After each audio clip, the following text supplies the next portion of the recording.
O, darating na mamaya yung customer na magpapaparty sa Valentine's, ha? Unang-unang exclusive event natin to, kaya kailangan maayos lahat. Ibig sabihin, umayos kayong lahat. Oo naman. Ito kasi, lagong... Kaya nila Hello! Hi, Tita! Hi, everyone! Ito nga pala si Maki. Hello, Maki. Nice meeting you. Ito ang aking staff. Si Ning, si Patrick, ang manager, si Mar, ang head cook namin, at ang waiters namin.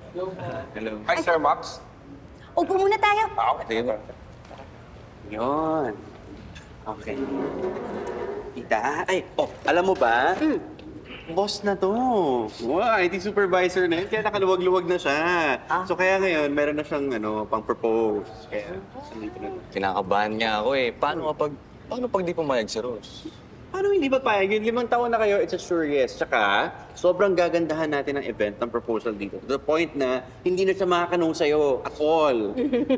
Nga po pala, birthday po ni Rose sa Valentine's. Kaya a birthday party po yung alam niyang inaayos ko ngayon.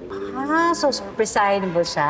Yes, may ganung effect, tita. Tapos, ito nga yung naisip kong gimmick na parang, siyempre, birthday, di ba? Kakantahan ni Maki. Ngayon, pagkanta ni Maki kay Rose, paglabas nung cake, imbis na happy birthday yung nakalagay doon, will you marry me? Di ba?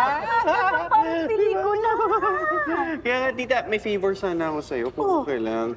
Okay lang ba ikaw gumawa ng cake para sure na maganda? Naku, marami akong aasikasuhin, pero gagawan ko ng paraan. Ayan, thank you. Pero don't worry kasi doon sa mga ibang mga asikusuin, kami na ni Tito Patrick magko-coordinate para suwabe na, di ba? Oo naman eh. Actually, naayos na namin ni Mar yung menu. Kaya Ma'am Elsa, huwag na kayo mag-alala at aayusin natin lahat yan. So, Sir Mac, ano bang gusto niyong pagkain? Favorite niya po yung mga Italian, mga spaghetti. Tapos ako, lutong Pinoy lang po. Kahit nga po tinola lang eh, okay na. Madali lang yan. Gagawa lang tayo ng combo ng mga gusto niyong pagkain. Combo? Parang tapsilog? Parang ganun. Pero mas may art, may depth. Kasi kukulab natin itong Filipino at Italian food. Ipagsasamahan natin. Katulad ng spaghetti, gagawin natin yung spaghetti nola. Okay lang ba? Elsa, may inquiry. Event para sa Valentine's Day. Naku, pwede pa ba? Sinabi mo may event tayo? Yung nakausap ko, sabi niya okay lang maski pagkatapos. Elsa, sayang din yun. Basta kakayanin nyo, ha? Oo, kaya yun. Teka, sandali. Okay na yung taste test natin. Mar! Sandali na nga yung taste test natin. Eto na. Yes? Taste test na tayo? Yes, indeed. Pasok!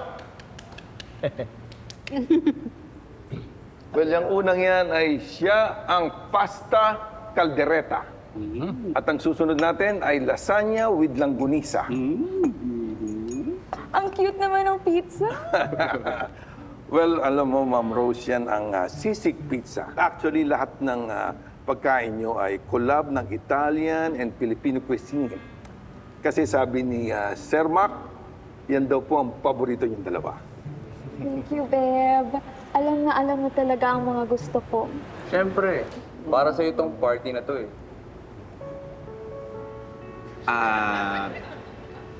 Bago kami lang gamin, nakasweetan nyo, no? Mamaya pa yung dessert. Yung gusto ko lang yung program, kung okay na ba sa'yo?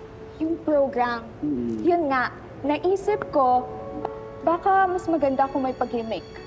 Baka pwede tayong magpa-games, tsaka magpa-singing contest para sa mga bisita natin. Tapos, may prizes. Ha? Ayaw mo ba?